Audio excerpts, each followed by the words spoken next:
It was raining that night, the kind of cold, endless rain that makes the whole world feel sad. The streets were empty, and the sound of water hitting the road was the only thing left awake. Under a broken streetlight sat a young woman named Susie. Her blanket was torn, her shoes wet. Her face was pale from hunger and sleepless nights. She didn't cry anymore. There was nothing left inside her to cry out. People walked past her without slowing down. Some looked away quickly. Some didn't look at all. She had become part of the street, something people stepped around. Then a man stopped. He stood quietly for a few seconds, holding an umbrella. His voice was calm when he said, "You'll get sick if you stay here." Susie looked up slowly. She expected the usual pity, or worse, fake kindness, but his face was gentle, serious, and warm. "Do you have anywhere to go?" he asked. She shook her head. "Come with me," he said softly. "You can rest at my place till the rain stops." She hesitated, unsure, but something in his voice felt safe, not demanding, not pretending, just honest. So she stepped forward, trusting his quiet voice, and went with him through the rain. The man's name was Sam. He lived alone in a small, quiet house near the edge of the city. It wasn't fancy, just clean, calm, and warm. A cat slept near the window, and there was a soft smell of tea in the air. He handed Susie a towel and said, "There's hot water if you want to wash, and dry clothes in the drawer." After she changed, he brought her tea. "You can sleep in the guest room," he said. "The door doesn't lock." His words stayed with her.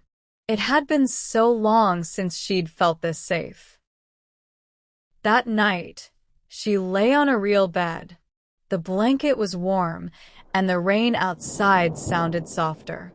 She closed her eyes and slept deeply, not from exhaustion, but peace. The next morning, Sam had already gone to work. On the table, there was a note. "Breakfast is ready. Feed the cat if he asks." She smiled quietly.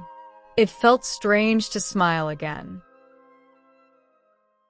Days passed.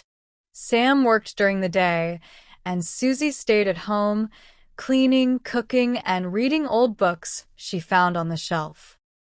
They didn't talk much at first, but silence between them felt easy, not uncomfortable. He didn't ask about her past. She didn't ask about his. Two lost souls had somehow found the same corner of the world.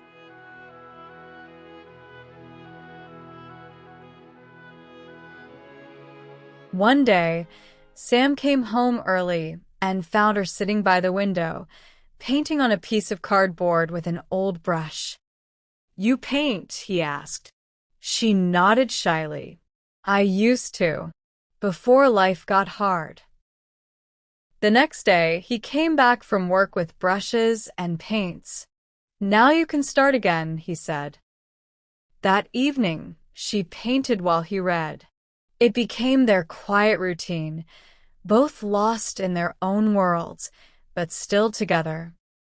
The house began to change.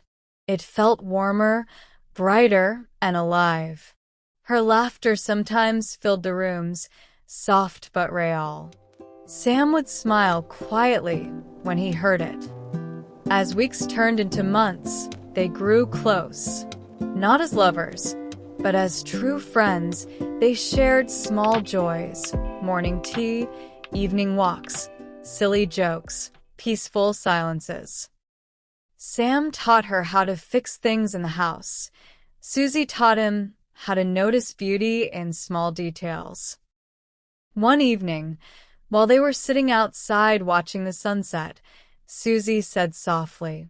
Why did you help me that night? Sam was quiet for a moment. Then he said, because once someone helped me when I had nothing. I never got the chance to return it. She looked at him, eyes soft. Maybe this is how kindness travels, she said. He smiled. Maybe. Then, one cold morning, Susie collapsed. Sam heard the sound and ran to her. She was lying on the floor, her lips pale, her breath faint. He rushed her to the hospital.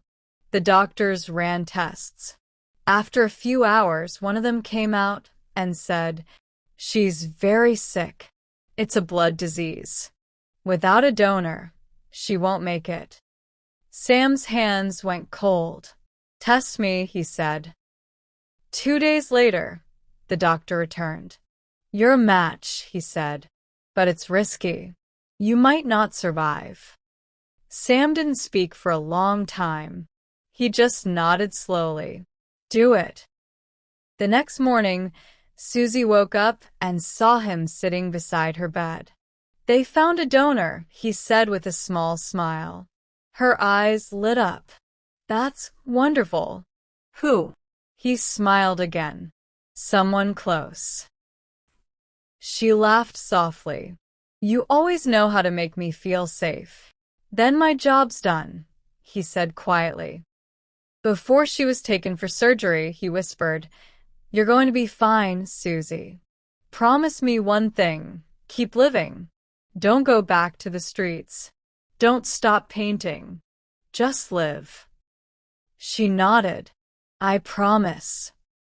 When Susie opened her eyes again, everything was white. Walls, sheets light.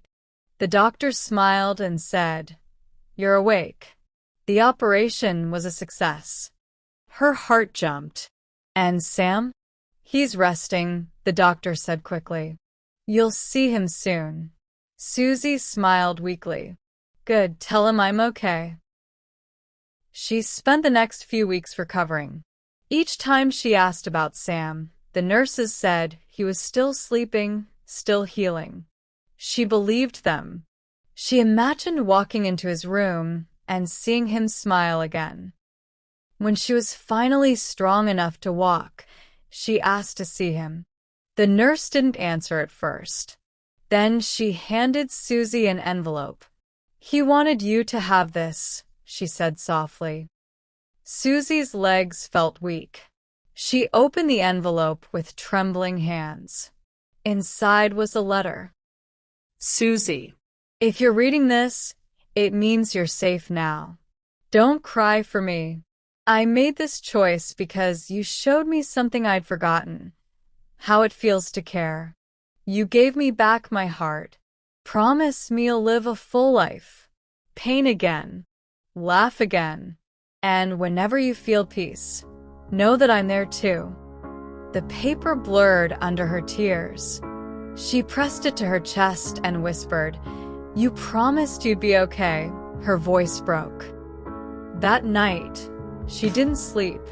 She sat by the hospital window, watching the stars, feeling like half of her world had gone quiet.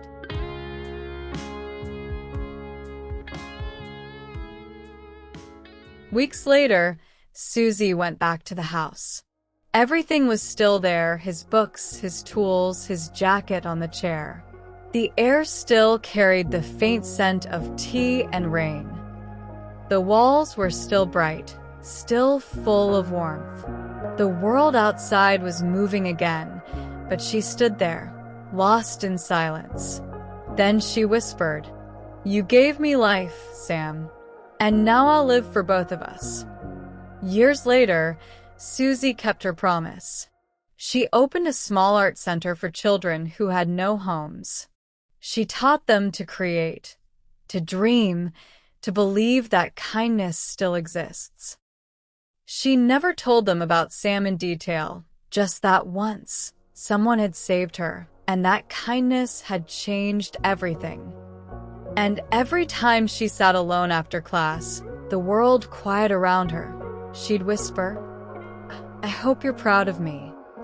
Then, she'd close her eyes and smile, because deep down, she could still feel him, not gone, not lost just there, like the calm light that never fades, even after the sun has set.